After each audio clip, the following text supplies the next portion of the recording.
Merci de nous rejoindre pour ce 24 heures Afrique au sommaire de l'actualité de ce vendredi.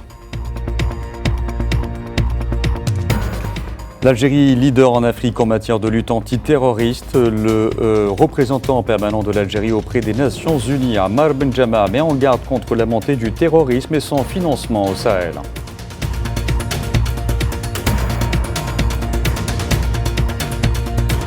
Le journaliste et opposant marocain Driss Farhan risque à tout moment une extradition de l'Italie vers le Maroc, le Marzane voulant à tout prix le faire taire.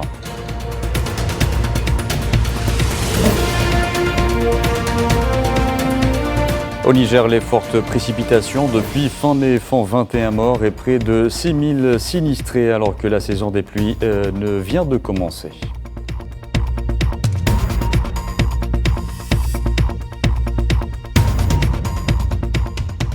Et situation toujours aussi préoccupante au Soudan, le haut commissaire des Nations Unies pour les réfugiés Filippo Grandi met en garde contre les difficultés croissantes de venir en aide aux populations.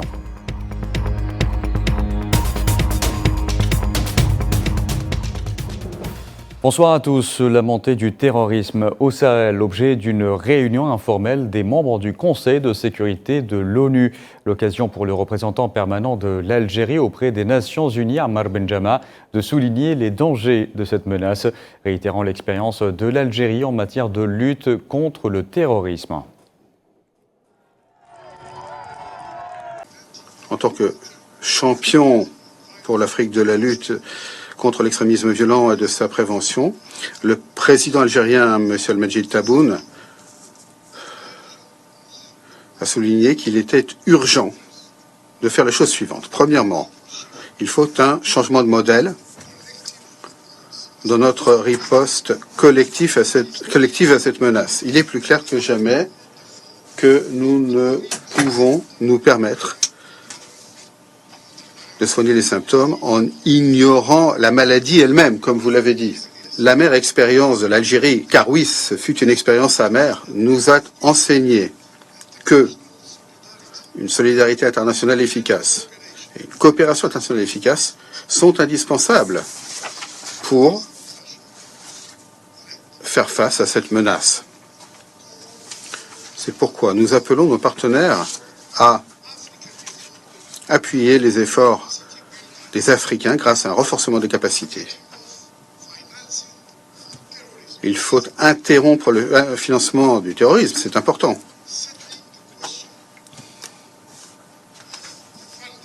Régler la question du financement de mécanismes d'appui à la paix conjoint ONU-Union africaine. Et enfin, il faut investir dans le développement durable sur le continent. Et je vous en parlais en titre, le journal italien Il Fatto Quotidiano a rapporté que la cour d'appel de Brescia avait accepté de remettre le journaliste marocain et opposant du régime du Marzane, Driss Farhan, aux autorités marocaines après avoir rejeté une demande d'extradition similaire l'année dernière. Il est accusé par les autorités marocaines de cybercrime et de faire partie d'une organisation d'immigration illégale. Mais sa famille affirme plutôt que ce procès vise essentiellement à faire taire le militant anticorruption dans le royaume. Hamid Meshri et Mohamed Amin Berkan. Un tribunal de la ville italienne de Brescia a statué que le journaliste, youtubeur et critique virulent du régime du Marzane, Driss Farhan, qui avait joué un rôle déterminant dans l'éclatement du scandale du Pablo Escobar du Sahara, pouvait être extradé vers le Maroc, a rapporté le quotidien italien Il Fatto Quotidiano. Les autorités marocaines colportent plusieurs accusations contre le militant marocain, à l'image de la cybercriminalité en passant par la conspiration contre des responsables sécuritaires, militaires et civils marocains. Clou du spectacle, le Marzane accuse Driss Farhan de faire partie d'une organisation criminelle d'immigration illégale du Maroc vers l'Europe. L'extradition de Driss Farhan intervient après le rejet d'une demande similaire l'année dernière, après que la police italienne a arrêté le militant marocain dans la ville de Brescia en exécution d'un mandat d'arrêt émis par Interpol. La justice italienne avait invoqué en 2023 les lois sur la liberté d'expression et de la presse pour s'opposer à la demande de sa remise aux autorités de son pays. Le régime du Marzen utilise souvent les accusations de terrorisme, de crimes organisés et la migration clandestine pour exiger l'extradition des dissidents et opposants politiques qui dénoncent la corruption au royaume. Les défenseurs des droits de l'homme et la famille du militant ont déclaré que cette décision conduirait inévitablement à un faux procès et à une longue peine de prison pour Driss Farhan. Ils craignent également pour la vie du militant étant donné la répression féroce à laquelle font face tous ceux qui osent dénigrer le roi et ses serviteurs. Driss Farhan, 59 ans, en exil en Italie depuis 30 ans, youtubeur et fondateur du site internet Ashrur News 24, est celui qui a fait éclater l'affaire de Pablo Escobar du Sahara, provoquant un tremblement de terre politique et sécuritaire sans précédent au Maroc. Sur son site internet et chaîne YouTube, il a fuité des conversations très compromettantes entre des conseillers du Marzen et la célèbre chanteuse marocaine Latifa Rafat, épouse du baron de drogue à la tête de ce scandale. Il a désigné également les protecteurs d'Escobar du Sahara dans les plus hautes sphères du régime marocain et les véritables membres de ce réseau auxquels font partie des responsables sécuritaires et judiciaires marocaines. C'est pourquoi les autorités marocaines sont déterminées à se venger de Driss Farhan et demandent son extradition pour qu'il soit jugé au Maroc. Le Marzen veut faire ainsi de Farhan un exemple pour qu'aucun autre journaliste n'ose suivre ses traces et son travail. Allez, direction la Tunisie, où un militaire tunisien est mort ce vendredi dans un accident d'hélicoptère de l'armée lors d'un exercice de routine. Un autre militaire a été blessé dans le crash et se trouve dans un état stable selon le ministère tunisien de la Défense. L'accident s'est produit lors de l'atterrissage de l'appareil dans la région de Gafsa, dans le sud du pays. Et je vous en parlais en titre, les fortes précipitations qui s'abattent sur le Niger et les graves inondations qu'elles engendrent ont déjà fait 21 morts et près de 6000 sinistrés depuis fin mai, alors que la saison des pluies vient de commencer selon les autorités locales. La région de Maradi, au centre-sud, est la plus touchée avec 14 décès et 2404 sinistrés.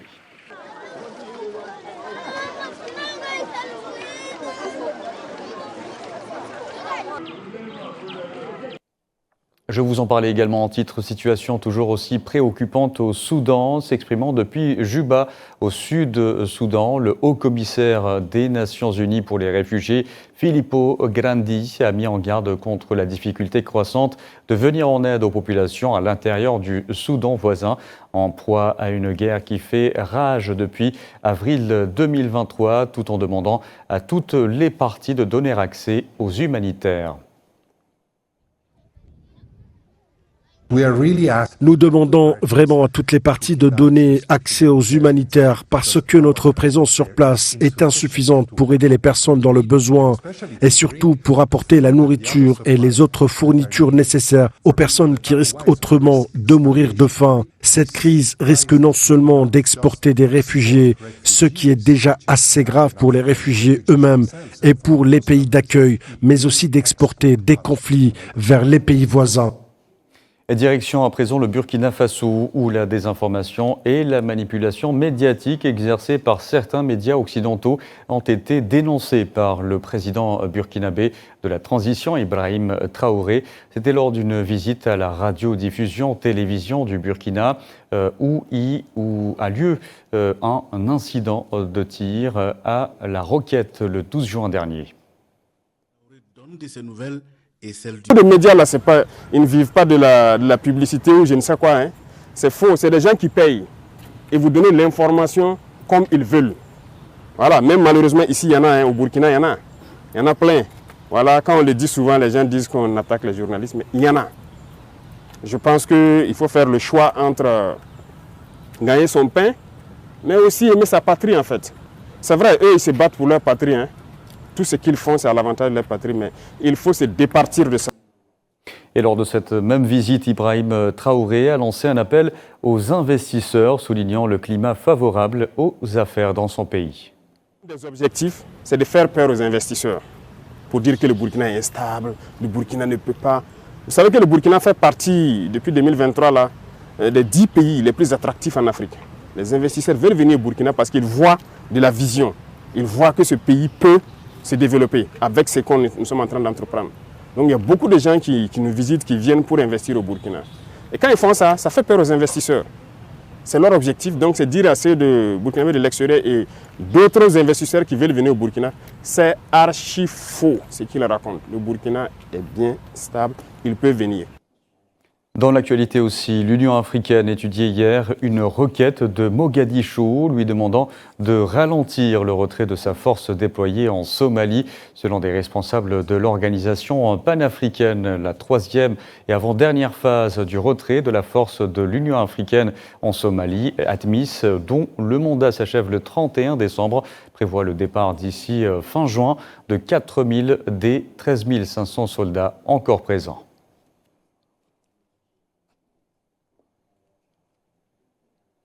La mission multidimensionnelle intégrée des Nations Unies pour la stabilisation en Centrafrique, cette fois, et le programme des Nations Unies pour le développement, le PNUD, en Centrafrique, ont signé à Bangui un accord de financement à hauteur de 1,34 million de dollars pour soutenir les préparatifs des prochaines élections locales dans le pays. La MINUSCA et le PNUD ont signé cet accord de financement à 4 mois des élections locales. Selon le PNUD Centrafrique, cet appui au Basket Fund géré par le PNUD à travers le projet d'appui au processus électoral permettra de contribuer à la révision du fichier électoral en vue des prochaines échéances d'octobre prochain. Le projet de loi de finances contesté du Kenya a été adopté en deuxième lecture par le Parlement. Le projet de loi qui prévoit notamment des hausses d'impôts a été adopté par 204 membres pour et 115 contre lors d'un vote par appel nominal après que les législateurs se soient opposés à un vote verbal antérieur et demandé qu'il y ait un vote par appel nominal à la place. La troisième et dernière lecture est prévue pour la semaine prochaine.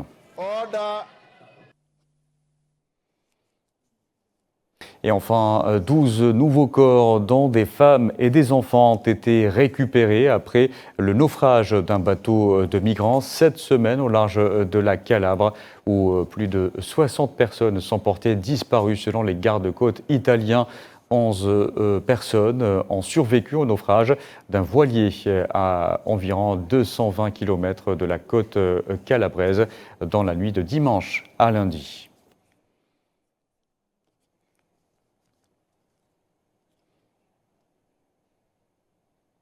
Voilà, ce 24 heures Afrique touche à sa fin. Merci à vous de l'avoir suivi.